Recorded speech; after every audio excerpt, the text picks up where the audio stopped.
we're going to start it. And y'all at home are just going to have to groove on it, all right? That's how it is. Wow. Groove on it. Groove on it. Here it is. It begins in 3, 2, 1. Hello? You thought you reached me. Unfortunately, I'm unable to take your call, but if you leave your name, your number, and a brief message, I'll get back to you as soon as possible. I guarantee it. I stand by it. That means don't call this number no more. That means the next time we would have spoken would have been because I reached out to you and not the other way around. You understand what I'm telling you? Don't call this number no more. Huh? You understand me? Huh? Don't call this number no more. I'll leave a message after the beep. I can't believe you've done this. The morning stream. The morning stream. The morning stream. The morning stream. The morning stream. You have chosen poorly.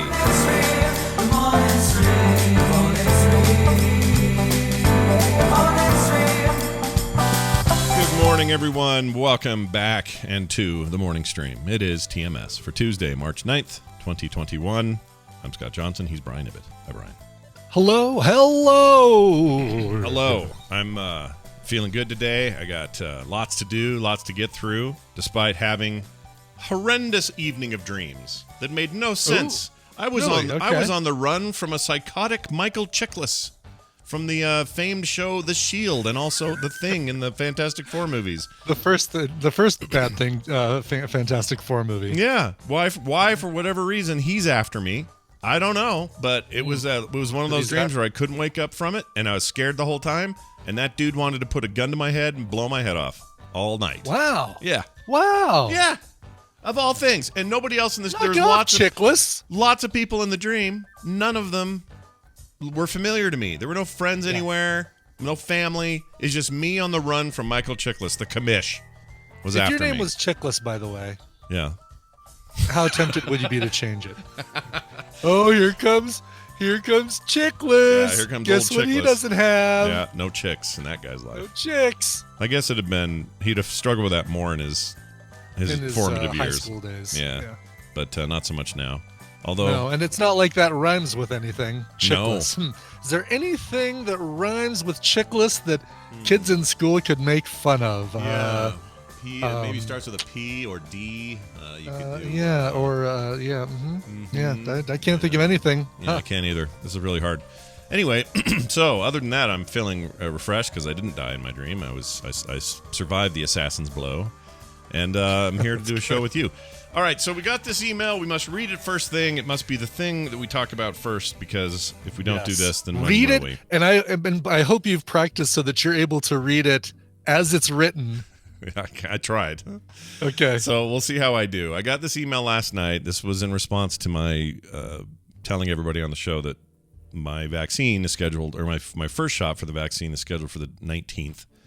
And then 3 weeks later, you get the second one, I guess? Yeah, it depends on which one you get, 3 or 4, depending on Pfizer, Moderna. And I can't remember which is which. I think Pfizer is 3 weeks, Moderna's 4. Oh, I could be wrong. Okay. Well, we're getting the Pfizer, so we'll see. We'll see how that ends. But it's going to feel like an eternity. But either way, so I get that thing on the 19th, and I tell you guys about it yesterday. In comes this email from somebody named XC. I will note. XC. I will note they left a fake email return address, so I could not reply. Yeah. Man, damn. Yeah, it was lame. It was like poopypants@gmail.com or some fake thing that just bounced back. So here's what it says: Congratulations, Scott. Congratulations, Scott. You're getting the China virus vaccine. I mean, that's probably a sign of where we're headed here. Yeah, right. It's a portend of things to come. Yep. Oh yeah. It says, did you know that? Excuse me. Did you know that they'll, and he spelled they'll like THEYL. He put the apostrophe between the L's. Yeah, between the L's. Like it's an olive being supported by 2 chopsticks. That's right. He says they'll be implanting chips in you so that you can be tracked no matter what you go. Not where. What? Every what you go, Scott. Every what I go. They'll be checking you with those chips they implant. It's like Full House. Every what I go. That's how that song went. That's right. He says, yep, I bet you were, WERE. Okay. So were like not wrong were. Oh no, that's the right were. That's the right word. Yeah, That's the right word. I think that's the one word he got right, actually. The one case where most people get it wrong and he got it right. Right. I bet you were not aware of this. Do not believe me, then do your research. Also a sign. Yeah, that, it's almost like he's giving you an order of operations, right? Yeah. Like he's basically step 1, do not believe me, then do your research. Yep. With no A in research. Then he goes on to say, so enjoy your life as a puppet, spelled Pupett. So no double P, single T. Pupette. Pupette. Yeah, so enjoy your life as a pupet of the leftists and doing their biddings. And there is the rung there, but that's hardly a surprise. It's not a huge surprise. I love the show a lot, or I still love the show a lot, says XC. That's my favorite part. I still love the show a lot. So yeah, this was a real treat to get.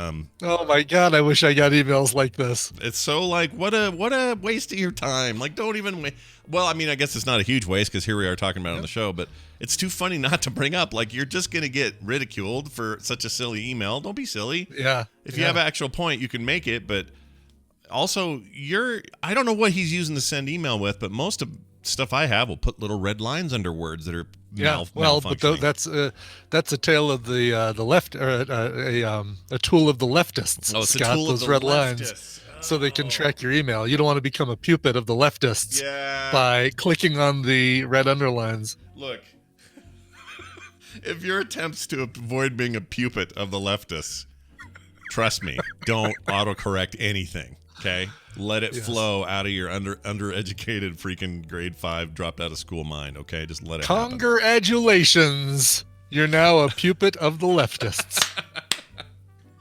I don't know what I'm looking forward to more. Either a follow-up from this person or today's inevitable titles that are coming from this. There's definitely going to be some titles. There's definitely going to be some congratulations and puppet of the leftists. Puppet of the leftists. Get those coming. And then, and if you want to implant a chip, let me know. I know people. Anyway, that was a fun thing. And if you have thoughts about it, you can certainly follow up to it. Or if that person wants to send me his real actual email and would like to, speak like an adult with people, then hey. Oh, XC, I hope you continue listening for a long time. And we appreciate you. As much as we enjoy this email, we appreciate your listenership even more. Do we? Do we, though? Do we? Yeah. Okay. Yeah. All right. We do. We do. Brian said it. We do. We appreciate it, XC. We do. Even if I can't reply to you, it doesn't matter. Right. You're exactly. one of us. The fact that you took the time out of your day to reach out to us and say howdy. Yeah. I mean, that literally, by default, makes him not a puppet of the leftists. As a follow-up, or a nice little tie-in, we got an email from Moravina, who I think is probably in the chat today. She's often in. Yeah, Miravina. Miravina. Why did I say more? I don't know. I don't know why I do that. Because we always want more of Vina. We never want less of Vina. Well, her name, she spelled it M-O-R. Is it? Oh, Morvina. Maybe it's a different person than Miravina in the chat. Oh, maybe it's not her. Yeah, good point. Yeah. I didn't think of that. All right, could be somebody else. That's a weird way. It's a very, very close name to somebody in chat with an I, but she spells it with an O. Yeah, I was convinced it was the same person, but you're absolutely right. I would, yeah. Maybe if she's in here, she can confirm. I haven't heard anything yet. Because Miravina, I believe, is in the medical field. I think she's a nurse, so this would make more sense with this. I don't know. Let's get to the email and. Yeah, we have a lot of nurses. Have you noticed that? We do. Yes. What is that about? That's awesome. I love that we've got nurses. It's very awesome. My Aunt Barb is a nurse and still listens to the show. I don't know why, but she still listens to the show. I know this may sound strange to people, but I like nurses more than I like doctors, and I know we need both. Okay, I know there are important aspects to both of those career choices, but something about the caretakiness of a male or female nurse that's where my trust is. It's not in the stuffy guy that walks in, looks at your chart, and says, "Well, in my astute opinion, before I go golf and then later expand my swimming pool area, I think I'll say, yes, we're going to do the surgery." And then he leaves, and then it's up to the nurses to make you comfortable. Nurses, sure. Man. Woo! They do more, right. They do more to take care of you. Yeah. And the doctor just does 2 or 3 things and gets all the credit. It is unfair. And all the money. Gets all the money. Anyway, she says this. Good morning, Scott and Brian. I just wanted to stop by and say how much I love the show and the talk about the question, which arm for the Pfizer shot to get. So I was always told to do your dominant arm because you use your dominant arm more. So this is interesting. Yeah. The reason for that is the more you work the muscles in your arm, the faster the soreness from the shot will work itself out. So I would put my vote for dominant arm for getting the shot in. Take care, guys. I hope to see you guys in person as soon as it's safe. Sincerely, Morvina. Totally makes sense.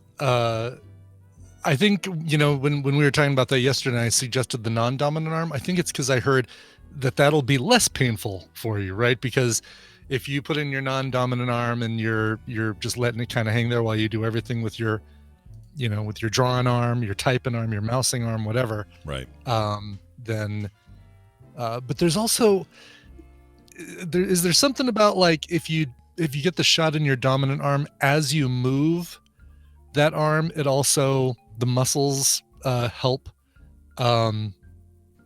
spread the vaccine throughout your body sooner. That makes sense. I mean, that sounds sensible. I don't know if that's really true, but when I did a little Googling, that was something that came up as either a misconception or a fact. And all right, now didn't take the time to learn to decide which is which. We'll just let the chat room help educate us. So if I'm using, okay, now here's the broader question. We didn't discuss this. Let's say I do dominant or non-dominant. Either way, is it good to do 3 weeks later for Pfizer? Do you do the same one or do you do the other arm?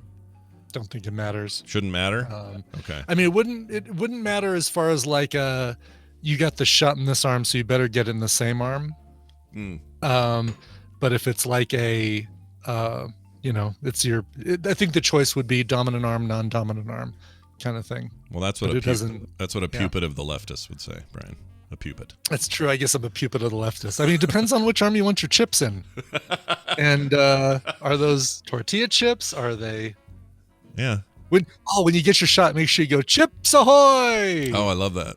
I will do that. No, don't do that. Actually, no. Okay, I won't do that. No. My wallet's gone. That's what I'm just ask them what kind of chips they're putting in your arm. Yeah. What kind of chips you putting in my arm? Yeah. Is this one that'll track me or stop me if I do something you don't like? What kind of? Just erase my memory. All of a sudden, do I have a southern accent? Because we like to stereotype our southern accented folk. Anyway, thank you, Morvina. I appreciate it. All right. Finally, this morning, before we move on to the news, I had a little spate there for, 2 weeks where I was fascinated with old 800 numbers. And couldn't get enough of it. And we were often disappointed because the numbers we'd call were either gone or no longer tied to Sega's support line or whatever other ones we did. Right. I think we only had one successful line, and that was what the video game, you found the Easter egg, blah, blah, blah. Yeah. And it doesn't work if that's the deal, right? So what I've decided to do from now on is people have sent more in, and I check them first. And so that's good. We don't get the surprise of no nodes available or whatever it was. Was it nodes? I can't remember. Whatever it was. I think I said the wrong word. I might have said the wrong word this time. Maybe it wasn't nodes, but it was something. No. Routes. That's it. No routes found. Oh, no routes found. Yeah, that guy was great. So that was a fun little surprise. But this today's is a little bit different. So somebody sent this one in. And I wrote in here that it sounds like a cocaine nightmare, but basically it's a thing we've all heard before when we call a number that is no longer in service or the people aren't there or you've called the wrong whatever. It's not that that's so unusual. It's how it's presented. And I'll tell folks the number just so they have it. It's 845-354-9912. Here's what happens when you call this number. And I just don't know why it's so frantic and such a hellscape, but here it is. We're sorry. Since you did not select a carrier, this call cannot be completed as dialed. You may designate a carrier to handle this type of call by calling that company or your Verizon business office during regular business hours. To place this call in an emergency, just dial 0. So why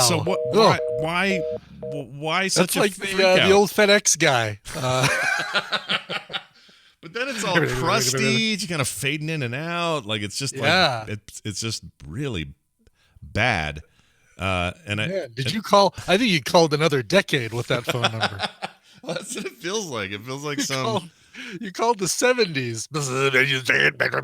Yeah, this is really weird. So thanks to whoever sent that. I forgot to write your name down, but that was a fun little trip. And yeah, I don't know why that was like that. I understand you wanting to have a message that says you've reached this incorrectly, or this is not the right thing, or this is improper, or whatever. But why you gotta do it so only ants can hear you, or whatever the hell that was for? Or people fueled up on coke. What? I'm curious as to the person who sent this to you. How do they just have this number sitting around? I don't know. They just said, "Oh, you got to try this one. You got to try this one." It's crazy. crazy. This is one that he keeps on a Post-it note right next to his the phone mounted on the wall or something. Yeah, it's an odd thing to just have, right? Yeah, exactly. Why do you have this? And they I've didn't got to say. send this phone number to Scott and Brian, which I'm glad they did. But yeah, no, I mean, we benefit from you guys doing whatever you're doing, but I don't know where your stuff comes from. So yeah, it's very nice though. Thank you for sending it in, whoever you were, and I'm really glad I gave you such great credit today on the show. All right. Well deserved. Yeah, well deserved. All right, Brian, we're gonna do a little bit of this. Oh, geez, it's time for the news, brought to you by The Boop Show, a weekly podcast reviewing and viewing the best indie titles of the day on PC, Switch, and consoles. Catch it live today at 3:30 p.m. Mountain Time at frogpants.tv, or get the podcast in all the podcast places, the apps, the directories, and the whatnot. Yeah, go do it. We got a good one today coming up. I'm going to talk about Loop Hero. You guys have no idea the video game crack that has been released on the Earth. Isn't there a Loop game called Something Hero? It's a terrible name, but it's an amazing Loop game. Hero. All right, Loop cool. Hero. It's a Steam thing. It's also on Mac. I suspect this will end up on tablets at some point because it seems perfect for it. It's good. Control scheme works for tablets? tablets? I think you could drag. It's a mouse and keyboardy thing, so those often lend themselves pretty well to you use a lot of mouse control. So I think you could do finger. Gotcha. You could finger it, Brian. You could put your finger in it. Can finger it? Yeah, Great. you could Okay. finger it. Good. Yeah, you could finger that game. You could finger the loop of the hero. Okay. That's where I'll leave that. I'll just leave that there. All right. That's where you decide to leave it. Yeah, I'll stop there. Moving on to some news today. So we just need to do a brief celebration. I don't know if anybody else just got finished watching all of WandaVision, but one of the great standouts, I think, of WandaVision was Monica Rambeau's amazing hair. Oh, yeah.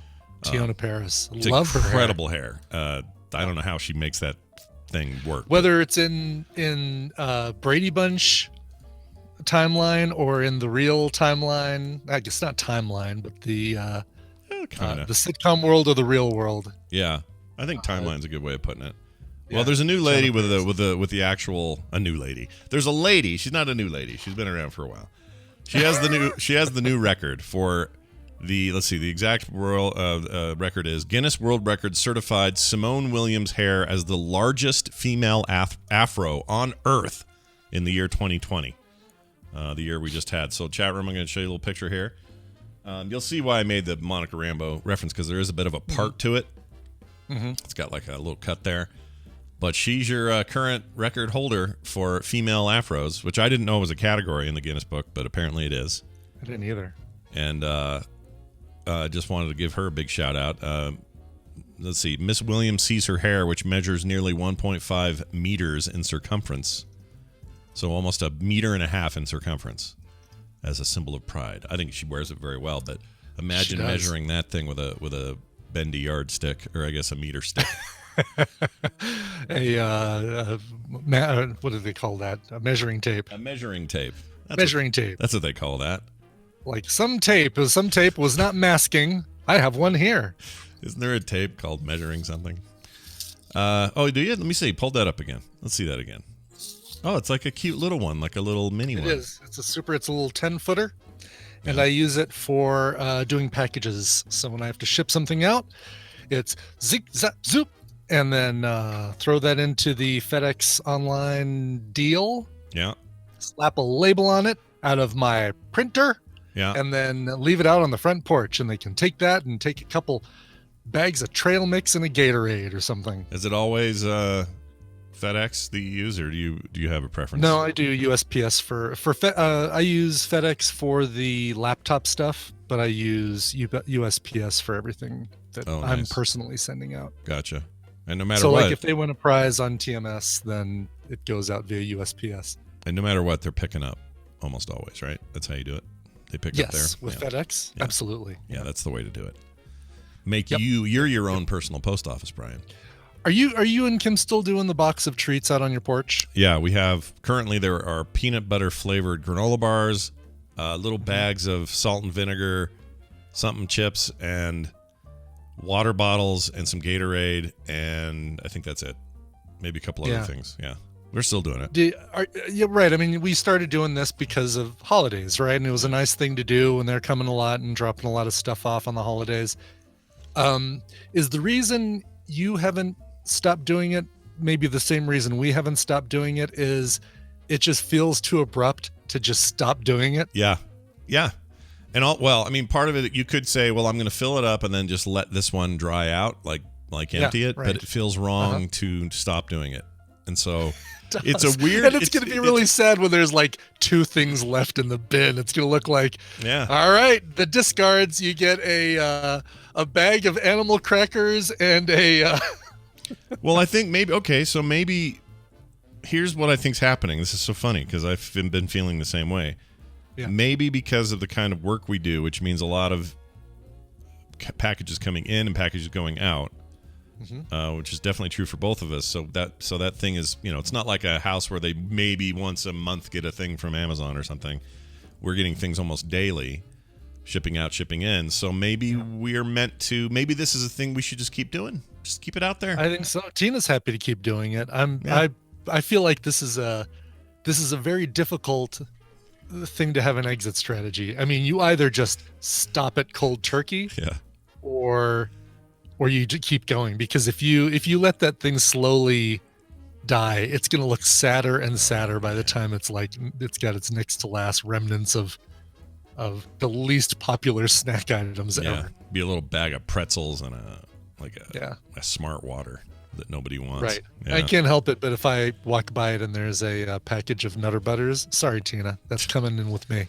I did this with... It serves you right for getting stuff that I like and putting it in that bin. I do this with the granola bars because they're the ones she puts out there don't have sugar in them, and I just can't help it.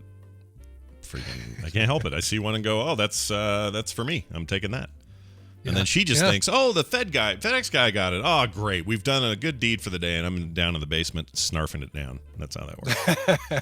I don't know what I'm going to do. I need to 3D print something, design something that holds a lid up but still allows them easy access when it comes time for, like, when we start getting heavy rains. Oh, yeah. Because even though it's on our porch and our porch is covered, if the rain blows in a certain direction, from the north, then it's going to moisturize the snacks.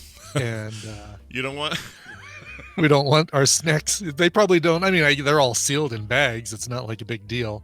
But moisturized snacks. Oh, I'm trying to think of so that. I kind of want to make I think I just need to make a little clip that holds the lid at a vertical or 10 or 20 degree angle, because that would be the only direction that the rain could come in and get those things wet. Yeah. Every other direction it would be protected, but otherwise, here comes the rain again, falling on my snacks like a mountain. That's right, exactly. Which nobody wants in their life. Who wants a wet Gatorade? I guess it doesn't matter, right? Yeah, Gatorade's fine, but nobody wants a wet bag of chips, Yeah, for a while she was putting. You remember were they just called Gems? Dolly Madison Gems, the little miniature donuts. Oh yeah. She was putting. Tina was putting those out there. Yeah, right. I mean, it's like a little hard chocolate shell with I used to love them though. Why do I love that? I used to love those. I did too. You go to like a gas station and get like a little log of like 5 of the powder. 6 of them, right? It'd be 6. Yeah, right. You either get the powdered sugar. They had coconut for a while. The coconut ones really sucked. Yeah, those are bad. Plus, they were brown. Yeah. Coconut's supposed to be white. Come on, snowballs. Yeah. White. What are you even doing? But here's the problem with those. She was getting the chocolate ones. And we noticed those would be sitting in the bin for a long time. The problem was that even with the colder temperatures we're having, if they got warm enough that they could melt a little bit, they'd melt and turn into one giant donut log. Yeah, like a log. Yeah. Yeah, those are bad. The powder ones you can get away with more, although they start to look pretty they won't sad adhere after to a each while. other. Yeah. But temperatures, that's the other thing. You got summer coming. What do you put out for snacks so that, it's got to be non-melty. Also, drinks are not going to do well. They won't be cold, yeah. Yeah, powdered sugar donuts are not car food or FedEx driver food because you're going to get to your next stop and it's going to look like you were doing a bender with Charlie Sheen. There you on go. The way, Oh, I know what I want to do. Kim will never let me do this. What are you going to do? I want to buy a vending machine. I can't afford this, but I want a vending machine. Yeah. Kim will never let you do this? And I want to put it out. Common sense. I want to put it out in front of the house. Yeah. Where they deliver stuff, and I want it to say free for our drivers and delivery people or whatever. So they just say, "Oh, I'm going to get a Mountain Dew clunk and a bag of bling blong clunk." You just want them to hit buttons to get what they want? Yeah. So now instead of stocking like 6 or 7 things, you want to have to stock 20. Well, I'd get a small, if there's such a thing as a smaller one, I'd get a smaller one. But the idea is that thing would keep the refrigeration and stuff going. Like I wouldn't have to worry about. Yeah, but you can also get a cooler that plugs in. Yeah, that's true. And just put the things in a little cooler. But then that's true. Can you have a cooler that's like open and plugged in? Is that a thing? Oh, yeah. Okay. Yeah. Well, yeah, that's one way to do it. That's what I mean. It doesn't have to necessarily be a big fat vending machine you'd see at a hotel. I just mean like something that a miniature. They do make those little tabletop vending machines. Yeah, for like. But I don't know. Can you put them on free play so that you still have to go and push A7 and the little screw turns and Teddy Grahams fall down to the bottom. Yeah, just like Teddy Grahams. Brian. Am I killing you with my snack descriptions there? I used to love Teddy Grahams. My kids would get them when they were little, and I would eat them. I would eat them all. They'd have a whole bag of the chocolate ones. I'm like, oh, those look great. Here you go, Nick. Have one, and then I'd eat the rest. Yum, yum, yum, yum, yum. Oh, right. Claire Gack see, and there you diced go. tomato. So, what do they got here? Everybody's putting their massive store links. So Diced Tomato gives us a $250 beverage refrigerator and cooler. So basically, it's like a little mini fridge, but the front is clear. It looks like a hotel fridge, like a mini bar kind of thing. Oh yeah, that's not bad. How much is that? $249. Ugh. Yeah. Only 15 left in stock. Order soon. Oh gosh. Yeah. The demand is now scary. It's too much. For $78, you can get an Igloo 28-quart iceless thermoelectric 12-volt portable ice chest beverage cooler in silver. Okay, that's not bad. I bet even cheaper. I mean, you don't need anything. You certainly don't need a 28-quart. I don't need anything fancy. That's too much, probably. Overkill. Let's see. For $74, that's 26 quarts. Yeah, it's a lot of quarts. That's many quarts. Many quarts. Many quarts. Here we go. There we go. The Gwai insulated thermal bag cooler and warmer portable thermoelectric car fridge beverage. This one that like fits in your car. Yeah. Holds either 20 cans of beverage or a mix of beverages and snacks. Yeah. $57. Plugs in. There you go. Do that. That's great. Wait, where's that one? Did you? That's at Amazon. Link me. Oh, can I? I'll link you. Yeah, I'll link you. Link me. Throw me a link, will you? This is Link good me, stuff link for me. radio. Good radio stuff. Link me. Any of you America's Next Top podcasters are listening. This is great radio right here that we're doing. That's right. Yeah. Pay attention, America's Next Top podcaster contestants. Yeah, don't let this one slip by. Okay. Yeah. A man speaking. Okay, we're done with the afros now. That somehow we went from afros all the way to that, and I don't know how. We did that, but that's okay. We'll take whatever diversion we have. Afros to, I don't know how that came about. I really don't know how we got there, but I'm not going to worry because it was still fun. Check this out. A man won $2 million on his lottery ticket after a clerk gave him the wrong ticket. Oh, man. This is a pretty good deal for that guy, though. It's awesome, yeah. Man in suburban Detroit was given a wrong lottery ticket, but then there was no mistake in the result. It was $2 million. The Michigan lottery said that the man stopped at a gas station in East Point, Michigan, to put air in his tire. That's awesome. He needed change for the error machine and also asked for a $10 Lucky 7 scratch-off ticket. The clerk handed me the $20 ticket by mistake. He offered to exchange it for me, but something told me to keep it. And I'm sure glad I did, he says. The man said in a statement released on Tuesday, the name of the 57-year-old man wasn't released. He decided to take a lump sum of about $1.3 million instead of the $2 million spread over many years. I'm trying to think. If I'm 57, I think I'd do that too.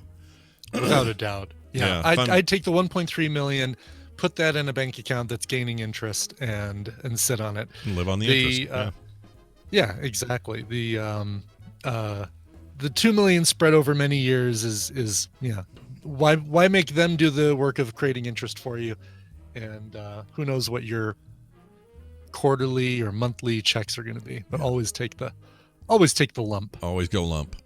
Always go lump. He's lump. He's lump. He's lump. He's in my bed. Is that how that song goes? Yeah, that's exactly right. So what we don't know is if he paid for the $20 ticket, because it looks like the guy the clerk gave him a $20 ticket by mistake. Did he only charge him $10? They don't say, but I assume he paid the difference. He probably paid the difference. Yeah. And if he hadn't, he surely can now without any problem.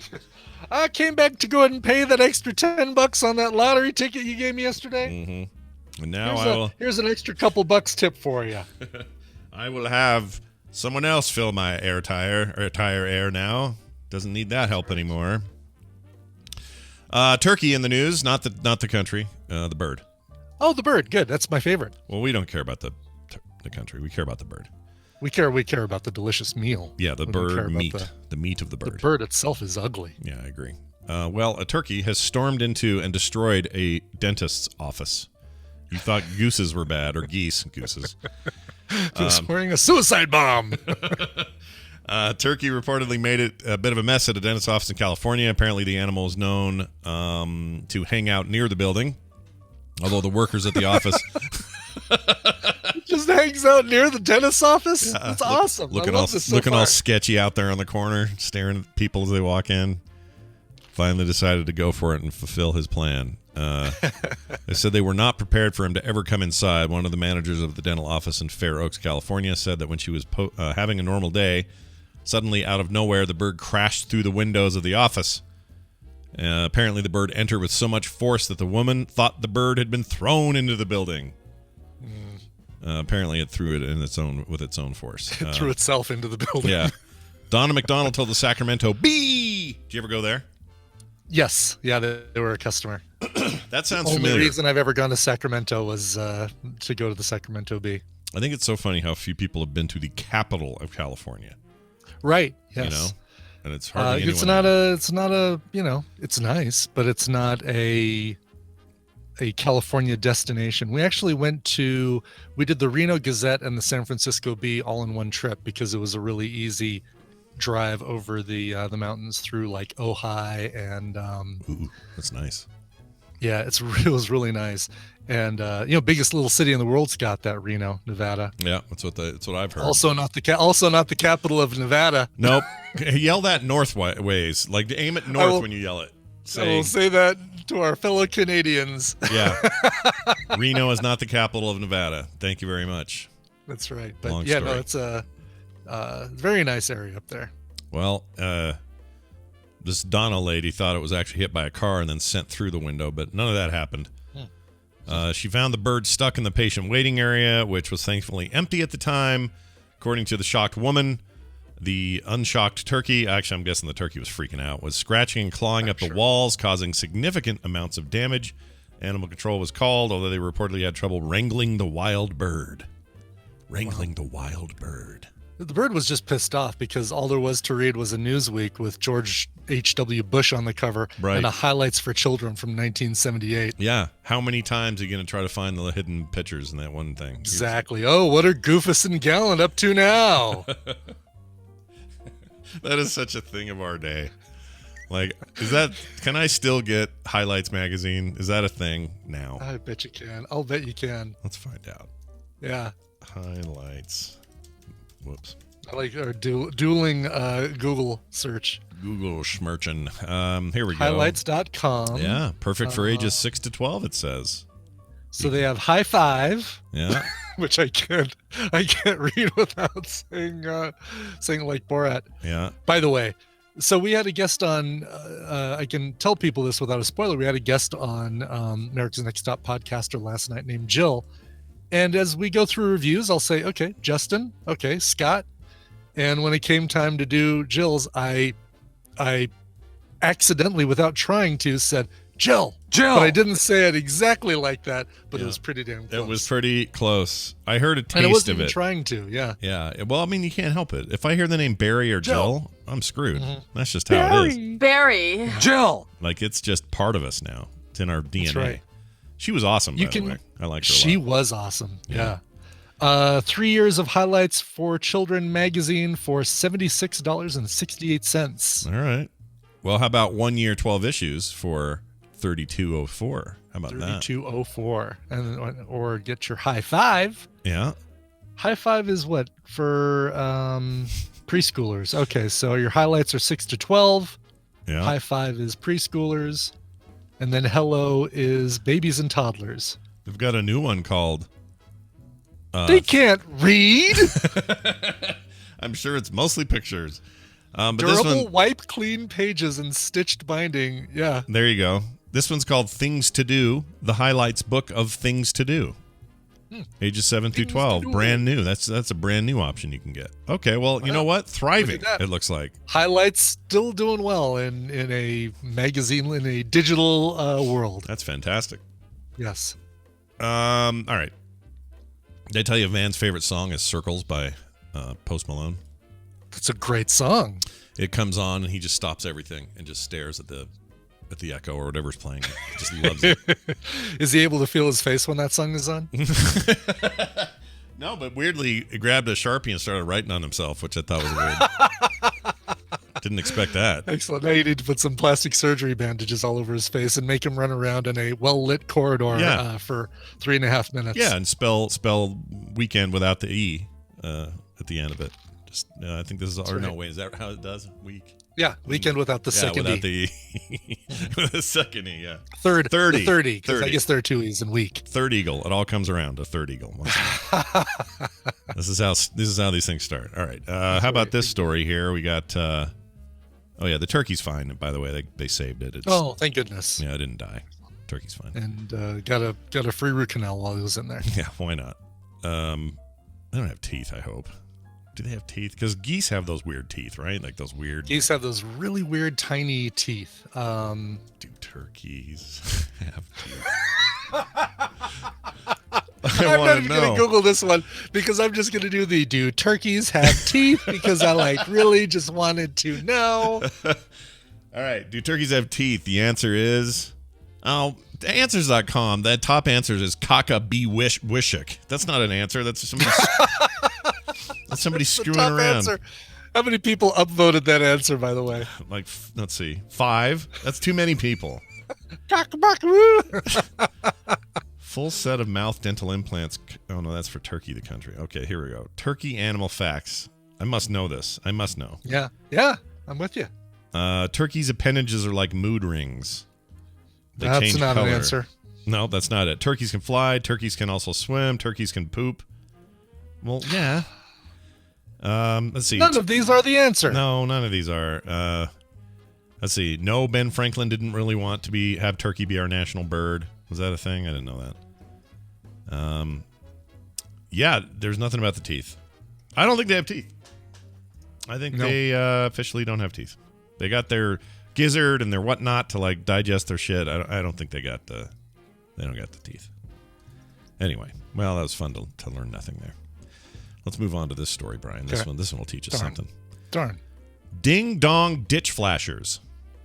Oh, wow. It's exactly what you think it is. Masked men have exposed themselves on El Paso home doorbell cameras. Oh no! Oh no! What does honest, that ring fisheye lens do to your ween? Well, this is the thing I'm most surprised about is that this hasn't been a bigger. I would have thought this would happen more just because everyone's got these cameras now, and why wouldn't some enterprising young idiots try to go throw their ween up for? I think because they know it's being recorded, and you just, even if you're in disguise, you still got to worry that there's a way that they're going to be able to find you. Good point. We're too good at this stuff now. Like body shape, AI, tracing, something. They're going to go, that's him. Our algorithm has proved or they'll figure out, all right, well, this one occurred at 2:15 a.m. We've got Ring doorbell cams on these other houses on the block that saw them drive this way. We can follow it to this. And there's a way. There's always a way. There's always a way. It says here the El Paso County Sheriff's Office is investigating a doorbell incident exposure over the weekend.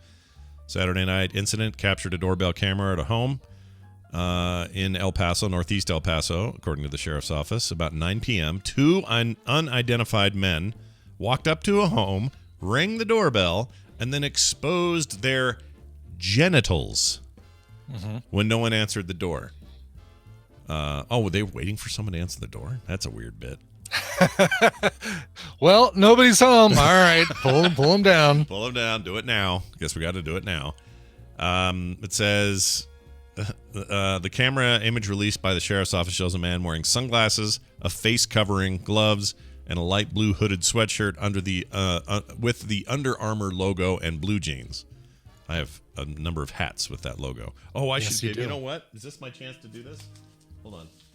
All right. Just the right letter. Someone sent me some new hats that fit me, and I wanted to tell them that I love them. Very cool. Oh, no, this is someone else. Someone they sent me fit their your giant head? So, yes, they do. My giant head finally fits in something. So, this is actually from Dean, the hunky brother from Supernatural. Not really. He says he was doing some decluttering and came across an old Warcraft 3 install disc. I thought you might get a kick out of it, as it has a DVD with the old cutscenes on it. Hope you came out of good. So there's my thanks to that guy. But I don't know where the other one went. I have something somewhere for a hat guy, and I don't know where it went. I'll find it. But he sent me, just out of the blue, I got in the mail some hats that fit me, and they have Under Armour logos on them. That's so cool. I am not to be confused with these guys that had their ween out. I do not do that. Yes, no, that was right. That was a hooded sweatshirt with the Under Armour logo. Doing this in pairs is an interesting dynamic, right? Saying, I was thinking about going up and doing the ding-dong ditch, and then if nobody answered, flashing my genitals in their ring cam. Oh, Bill, can I join you? Can I come with you? Because inevitably, when they're looking at the video of us doing it, they're going to be comparing our wangs, and I kind of want to see where this goes. Yeah, I was in the pool, one of you will say. Right. Shrike edge. Although I don't know, unless you have a personal vendetta against the homeowners, I just don't know where this is fun for anybody. Like where? Right. Well, they want to see themselves on that high profile site Nextdoor. I guess so. Nextdoor. Yeah, dude. Everyone likes to talk about the weirdos on Nextdoor. Exactly. Yeah, it's going to be on Nextdoor. And we had that guy up the road walking around naked. We think he was sleepwalking. Though. Yeah. So he never got. Ambien. I don't think they ever did anything with that. That never came. Ambien. It's a hell of a drug. Yeah. Out there with a pillow. He had a pillow. He was hugging a pillow, naked otherwise. It was the My Pillow guy. Was it the My Pillow guy? He had a mustache. Did he have a mustache? He did. It's Mike Lindell or whatever his name is. Was he very good? Was he complaining about Dominion?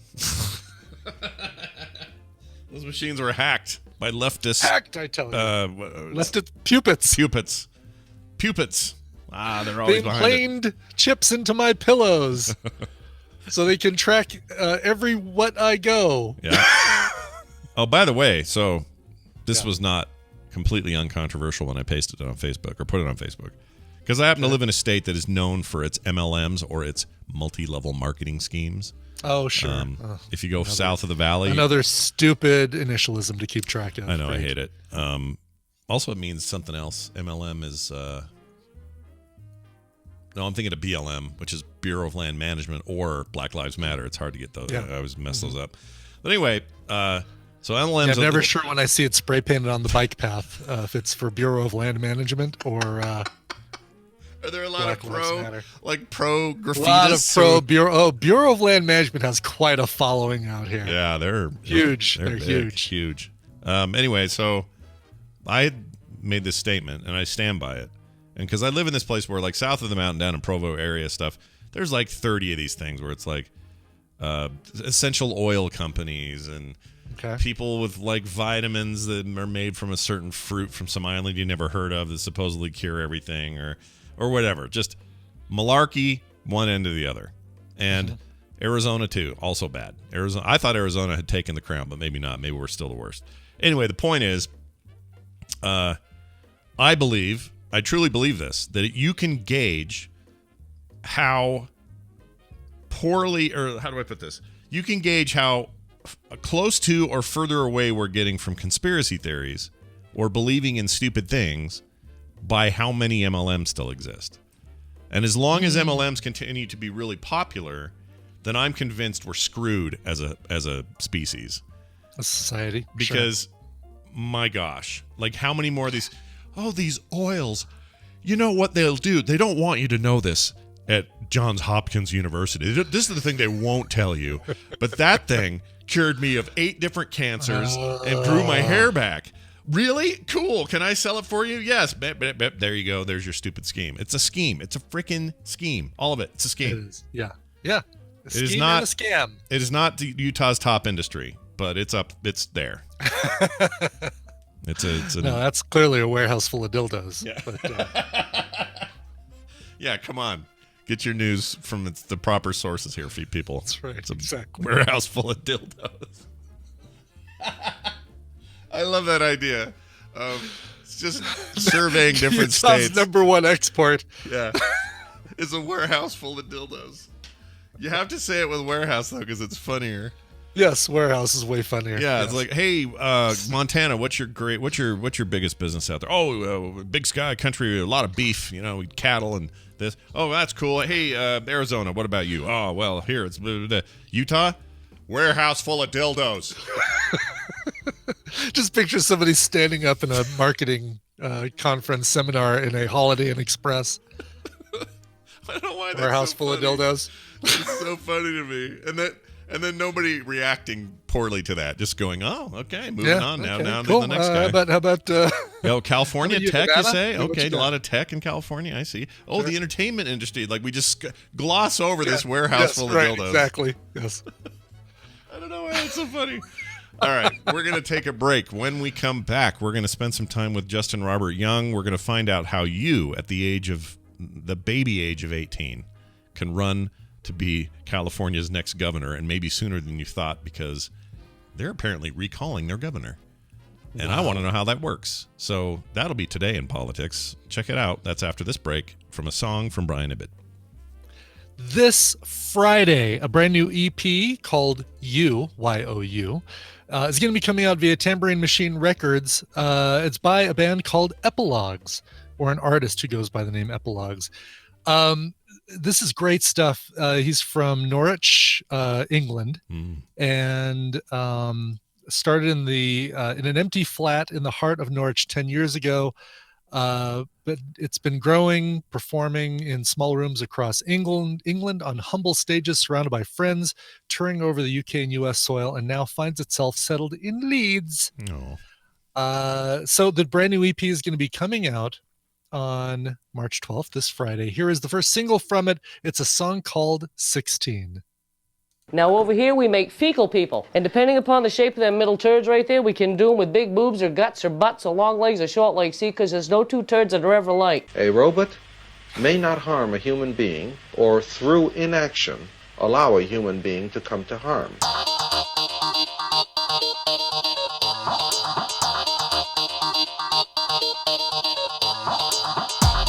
Sit down and listen, punk. This is the morning stream.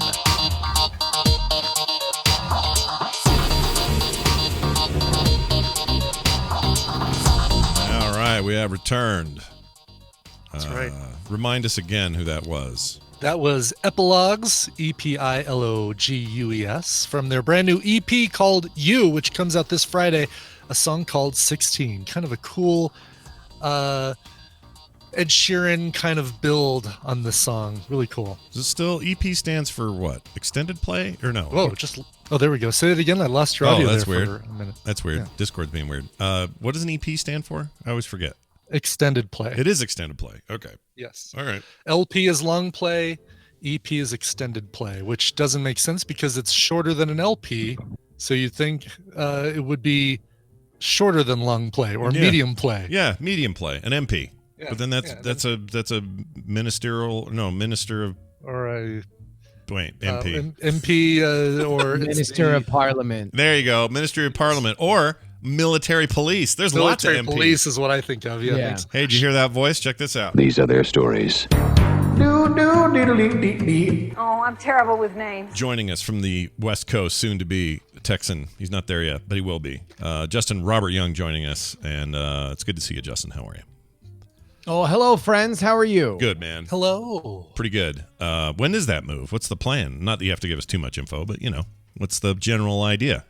We're going to close. We sign on our closing tomorrow. Oh, wow. That then gets sent down to the sellers. They sign on it 2 days later. Yeah. And at that point, we own the place, and we are moving down at the, our stuff leaves our place about a week and a half after we close, and then we are heading down there about a week and a half after that. Fantastic. I'm very excited for you. It's a fun, moving sucks, but it's also an adventure, and you're on one for sure. So it certainly is. It's going to. It's certainly a multi-phase situation, and it's obviously more complicated because we have a weekly production schedule. Right. Like this is not just me trying to work from out of a coffee shop or something like that. It is we have studios and lights and stuff like that. Cool. So are you each gonna have your own studio at the new place? Oh, brother, I'm gonna have two. Like a guest studio. You can have the politics studio. The no. So I in all reality, I'm gonna have a visually focused studio, and then I'm going to have a podcast studio / office, like recording space, dampened and so sound that'll and all be that, yeah. more like just optimized for sound, and I'm not gonna have to worry about having other electronics there to kind of light it, except for whatever ambience or anything that I want. Yeah. And that'll be kind of where I work, and then I'll have there's this whole like game room area that I'm gonna turn into my kind of like dream Pee-wee's Playhouse meets politics set Oh that my I've God. wanted I love forever. it. That's so cool. Yeah. I'm super stoked for I'd it. love to move right now with the intent of moving to a place where I can build the studio before I move into it, right? Mm-hmm. Like instead of, I got to set everything up and I've got to kind of change everything while I'm consistently putting out shows and all that. Yeah. That's a lot of work. Yeah. No, I mean, it would obviously be nice if I could build it in a place that wasn't across the GD country. That adds its own kind of complications to everything. But it's funny that part of the reason why that is happening is because the median home price in California is $700,000, which gets us to our topic this week. Oh yeah, it does actually. That's true. So let's actually talk about this. This is a weird thing for me because I would have never guessed you could even do this. I didn't know you could recall a governor. I thought there was like more to it than just saying, "Hey." Well, actually, I don't know what it involves. If nobody likes Gavin Newsom, what do they do to pull him out of there? And also, why don't they like him so much? What's the problem? All right, well, let's start with your first question. All right. How do you recall a governor? That is a different answer in every state in the union. California has one of the most permissive recall laws in the country, and that is that there is just a set percentage each year. If you can get a set percentage of the amount of people that voted in the last gubernatorial election to say that they are unhappy with the current governor, that means that you can initiate a recall election. And that's, I think it's like a fourth or something like that. It's not that much. Essentially what the number is this time is 1.4 million. Every year, because that threshold is so attainable, there are Republican forces that try to initiate a recall of the now almost universally Democratic governor of the Golden State. This year kind of got a double boost. And let me point that out. this recall, when it becomes official, and it does go before the people of California, will not have anything to do with COVID on it. This recall started before we even knew about COVID. Oh. It's just going to be about how California's got high taxes. California is unfair for businesses. California is unfair for homeowners, homelessness, just rank and file, conservative hobby horses for California state leadership. That's what's going to be actually on the recall. But what happened was COVID not only becoming controversial in terms of lockdowns, not only becoming controversial in terms of Gavin Newsom's consistency in his handling of it, but also because of COVID, the state allowed there to be more time for them to gather signatures, which is expensive. Yeah. They are now, at least yesterday, they announced that they are at 1.9 million signatures. They need 1.4. That gives them a fairly healthy buffer for anybody who signed, Mickey Mouse or Bofa on the petitions. Yeah. So if you're this is a surprise to me to hear that this is zero to do with COVID or the state's grappling with it. Like that to me, I just assumed that had to have been what this is, and nobody was happy with the way Newsom was dealing with it. Hearing that it was something that was initiated before that, I mean, it had to have played a role, though, right? Because it does and it doesn't, right? Like it's not the reason why the recall started at all. Yeah. Is it the reason why the recall will be successful? 100%. So like that's just kind of a way to sort of explain the process of how this thing initially got started. Right. Well, okay. So now you won't be able to vote in that, will you? Because you're going. You're gonna. I don't know. This will happen. There is no set date on it, but it would probably be in the fall. I don't know how long. Like, if I just wait to get a Texas license, can I vote in November? Yeah. Like, because I feel like I would like to do it, especially if there's some crazy person on the ballot. I feel like I would like. That's to vote funny that you bring that up, because that brings me to this other part of this. Last night, you and I were texting back and forth about today's discussion, and you had said something about how the laws in California were so sort of open to whoever that you can be as young as 18 to run and let's governorship. step 2 steps back before we get to there. All right. The way that the recall works is you will have 2 questions essentially, and you will answer one if you walk into the booth at least, and you will answer 2 depending on your question day. Question 1. The first question is, should Gavin Newsom be recalled? Okay. Yes or no? And if you say yes, then you move on to the second question. If you say no, you're done, right? That's it. You're quashing the recall. You're getting the hell out of the booth. If you say yes, that means you move on to a gigantic list, a list that in the last time there was a recall election for Gray Davis, where Arnold Schwarzenegger became the governor of California, there were 300 people that had qualified for that second question list. And I would suspect that there's no reason why it would be any shorter this time. That second question, Gavin Newsom cannot be on there. In fact, it's going to be an interesting play from the state Democratic Party to see whether or not they put another Democrat on that list, which they did last time and did them no favors.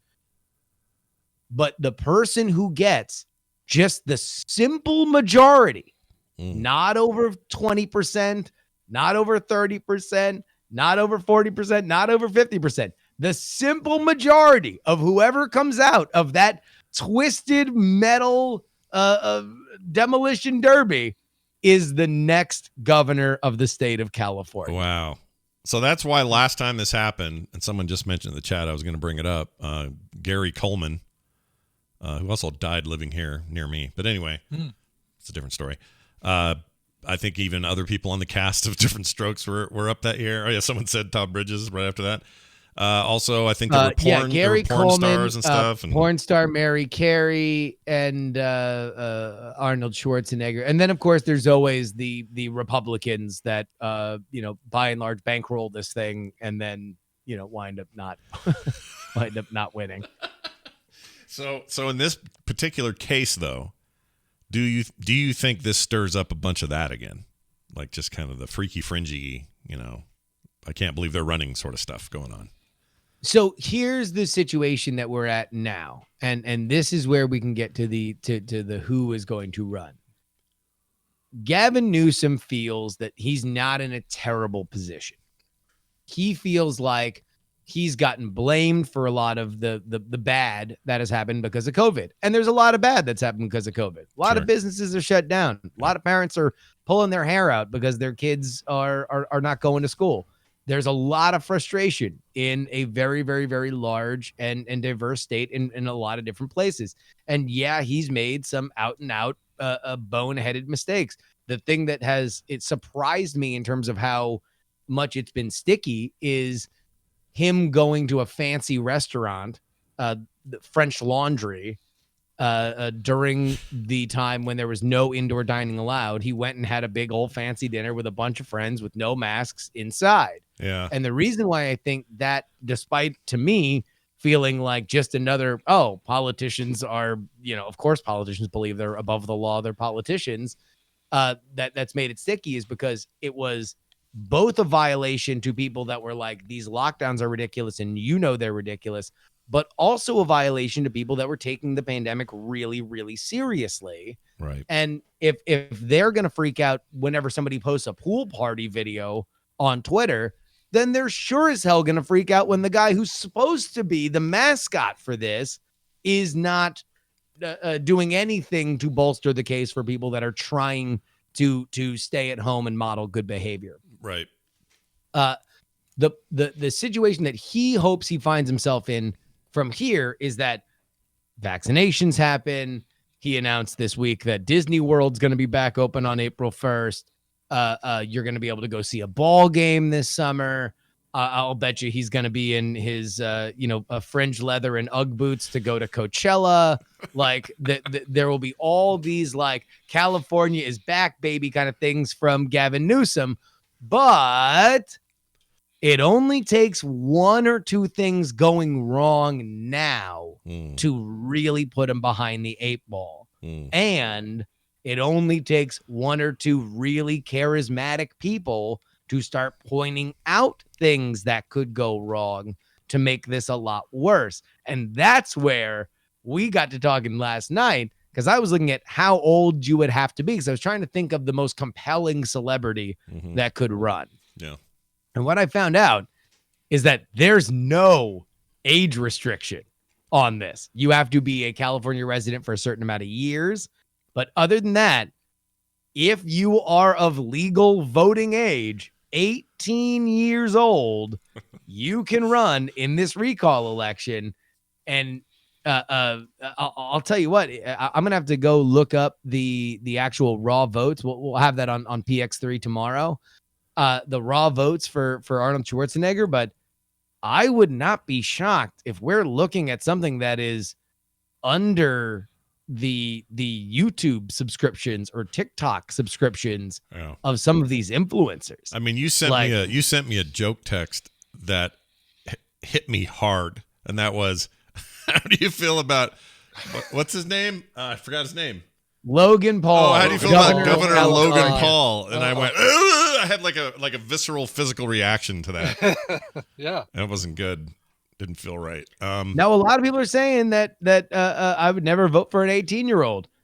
Yeah, but there's a lot of 18-year-olds. Yeah. For all I'm going to say is, for everybody who was talking about how we need to lower the age to the voting age to 16 during the Trump administration because you want to you want to pump up some of those majorities where 16 to 18-year-olds are more in your favor.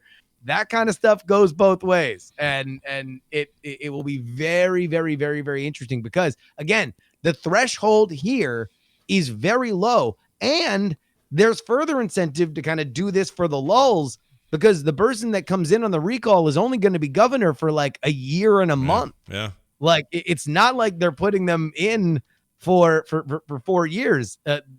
Even if Gavin Newsom defeats that recall, he's going to have to just reload and start running for re-election anyway. Yeah, that's true. There's not a lot of time to do anything. I mean, how about something a little more in the Arnold vein? Like, let's say Dwayne "The Rock" Johnson runs. Yeah, maybe have a chance. Seems like, like The Rock could do it. Yeah, The Rock could do it. The question is exactly. I mean, here's the biggest issue. I would almost discount anybody who seriously wants to be a politician, because Arnold showed that going to Sacramento is not exactly a trip to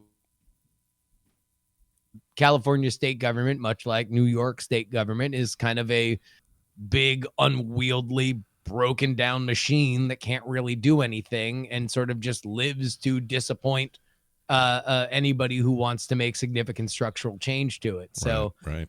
While the most exciting thing in a recall election would be to say, I'm the guy that's going to change everything, the reality of doing that is less serious.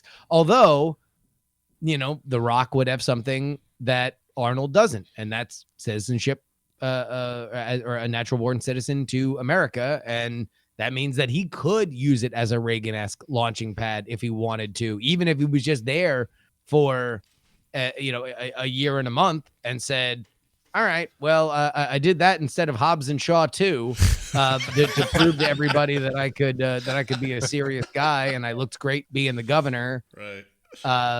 And then maybe he looks to parlay that into something else down the road. Well, and he's said things here and there like, I'd never say no. I'd never say never to a potential future and this and that and the other. And he's, very active in certain things. That's been around since he was still in the WWF. Yeah. He is the idea of Dwayne Johnson being a politician has been something that has floated around for years and years and years. The question is for him, he's kind of still at the top of his game. Yeah. Maybe he's slightly past the peak, but who knows? I mean, every time you think that maybe maybe we've seen enough of The Rock, he does something else that's gigantic. Yeah, could be. Siffy in the chat says, or Spiffy rather, says Rockonomics will be a thing. Oh, I like that. Rockonomics. Yeah, that sounds good rolling off the tongue, even if it doesn't look great on your tax return. Well, anyway, it's going to be weird. I mean, if that last one is any, and that was sort of pre-crazy internet, social media, YouTube, TikTok, blah, blah, blah. And it still brought out kind of those, not fringe elements, but the outer edges of what people would consider to be mainstream, either entertainment or whatever. You had porn stars and Gary Coleman and everything in between. Yeah. It doesn't feel like a far throw here that all this could happen, including that Logan Paul business. It's totally can see it happening, which is probably why I had such a visceral reaction to it. I was like, oh, shit. Well, I think the biggest thing that's different now is that the media, we are a billion years away, it feels like, in 2021, media-wise, than where we were in 2004. Right. I mean, remember, 2004 is pre-iPhone. Yeah. In 2004, we were still showing off our cool iPods to each other. They're the concept and critical mass of internet, and really, I mean, geez, was Facebook? I guess Facebook was around, but just barely. Just barely. Yeah, they were still hot or not, basically, for college students or exactly. Yeah, we've got ways to communicate that are totally alien to what was happening back then, which was still very dependent on newspapers, very dependent on television, very dependent on radio, and the person that could win in a recall election today is vastly they've got so many more tools in their tool chest. Oh yeah. Even just the straight up traditional candidates, like on the GOP side, that would want to push people forward, they have, I mean, I'm not saying they'd be ahead in this way, but they have access to just a whole different ecosystem than existed in 04. That's a really good point. Like I always think of 04 as not that long ago because we were starting podcasting then, it doesn't feel like that long ago to me, but man, there's a chasm of change between. I mean, I was in college. Yeah. Like I didn't graduate college until 2005. Yeah. I remember watching that Arnold, the moment that I knew that Arnold was going to be governor was when he was doing one of his first events and somebody threw an egg at him and he gets up on stage and he's literally got egg on his face and he looks out into the crowd and goes, "That guy owes me bacon." And I'm like, he's got it, man. Yeah, he's got it. in. Like in that moment, like that's just next level. It's next level. Imagine a real politician saying that. Yeah. And for those who are like, well, wait, why are we even making a big deal or focusing on this California thing? They're the 5th largest economy in the world. Like they're huge. And it's not just a state in America. There's much more at stake here. So we'll see. I want to see the freak show. Number one, it's the most populous state in the union. There is no state that has more people than California. Right. It is a gigantic, massive economy. And also, what the hell else are we going to pay attention to until the midterm elections? Like this is a rare. It's not even once a decade. It's like once every other decade thing. I think it also is fascinating to get out of the kind of rubbernecking media vulture perspective. It is an interesting referendum on COVID leadership. And we're seeing that a lot. Look, if New York State had a recall procedure, you would hear people talking about whether or not Andrew Cuomo was going to stand up to that now, because he's facing, a more than one front of criticism, including his nursing home cover up and the sexual harassment stuff. They don't. So we won't. So we really have to focus our attention, if there's going to be any consequences for Cuomo, to his next election, because New York State also doesn't have any term limits. If you can take a sense of exactly which of the two states between New York and California had more interest in putting reins on power. Yeah. But yeah, that's I think that there is politically coming out of such a bizarre year, and we're coming up on the anniversary of a lot of that this week. I think that there is just, it's going to be very interesting to see what the people believe should be behavior and leadership that was rewarded, and what should be punished. That's right.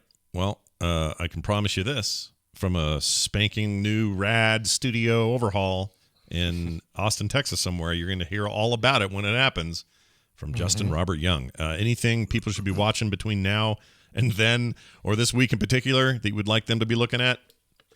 Yeah, politics. Go and check out the podcast. Tomorrow, we're going to have a more polished version of this conversation, including facts that I'm like literally writing down stuff that I need to look up for tomorrow's episode.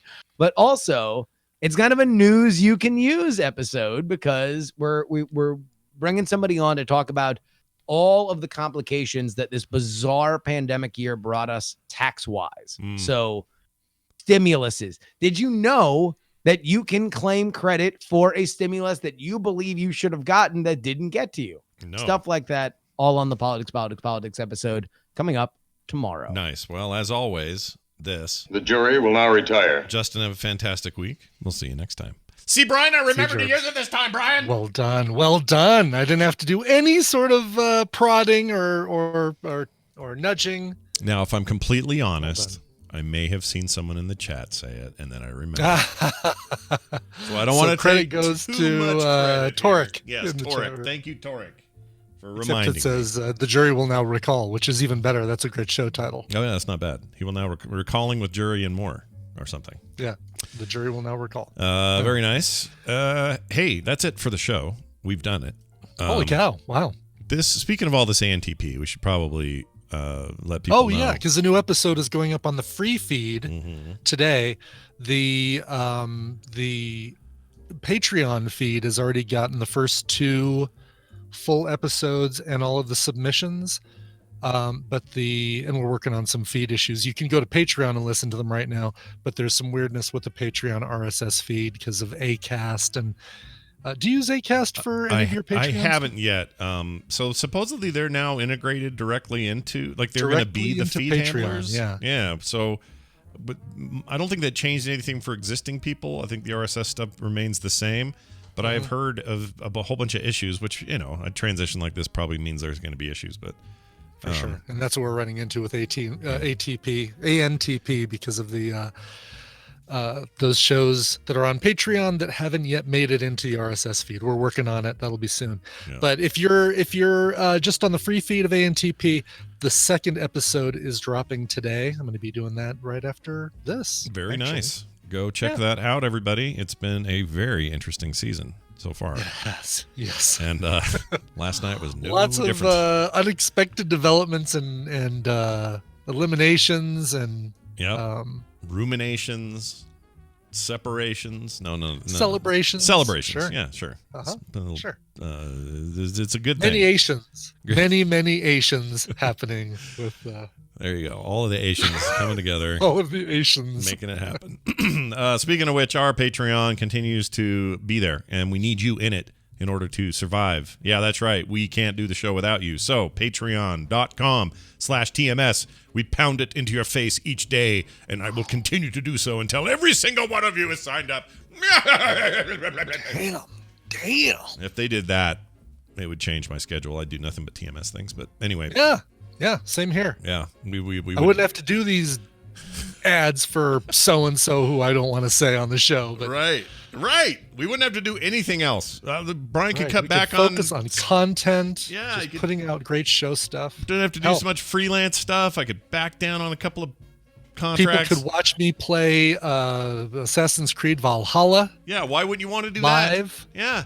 Why wouldn't you want to pay to make Brian have so much more time that he can play video games for you? Actually play the video games that I buy instead of just looking at the video games that I buy longingly. That's right. If any of this sounds good to you, patreon.com/TMS is the place to go. All right. Frogpants.com/TMS for everything else. Don't forget to send us your emails, themorningstream@gmail.com, and follow us on Twitter. We put show notifications when we go live and other stuff up there all the time. That's it, @morningstream. You can find me at Scott Johnson and, of course, Brian over there at Coverville. That's going to do it for us. Let's play a song before we go. Okay. Sadly, still no cat. Oh, man. Yeah, I set up all this stuff, and she That's gave me cats the for big you. middle paw finger. That's the most cat-ass thing in the world, though, is to set all that up, and then the cat just decided, I don't think I will. I don't think I'll be using She up it. there, she walked around her bed for a while, looked at it, and said, no, I'm going to go upstairs and look out the window. Yeah, lame. So if I go set up a camera upstairs at the window, she'll be here. So now you know what to do for tomorrow. Now I know what to do. Exactly. Simon wrote in, Simon Jubenville wrote in, said, hello, Brian. Tomorrow, which is today, March 9th, marks my 40th revolution around our sun. Do you have any covers of or by Frank Zappa? I realize his content may not always be family friendly as far as TMS is concerned, but I leave it to your judgment. Anything else would be just fine. Cheers, Simon Jubenville from Montreal, Canada. Well, thank you, Simon, and happy birthday. Happy 40th birthday. Yeah, it's a big one. This was a last-minute request, but that's all right. I've got something. This is cool. This is talk about the crossing of the worlds, like our typical hard rock loving audience, and then you've got your Frank Zappa, which isn't everybody's tastes. This is the combination of Joe Satriani, Eric Johnson, and Steve Vai all getting together. In 1997, they got together and called themselves G3, which I can only assume stands for Guitarists 3. Well, it's not a Generation 3 Mac. It's not a Mac. It could be the iMac G3. They could have been predicting that. Sure. 1997, they decided to cover My Guitar Wants to Kill Your Mama by Frank Zappa. Here, this is great. Joe Satriani, Eric Johnson, and Steve Vai covering Frank Zappa. See you guys tomorrow. This show is part of the Frog Pants Network. Frog Pants Network. Get more shows like this at frogpants.com. Boy, didn't we just tell you not to do that? You did.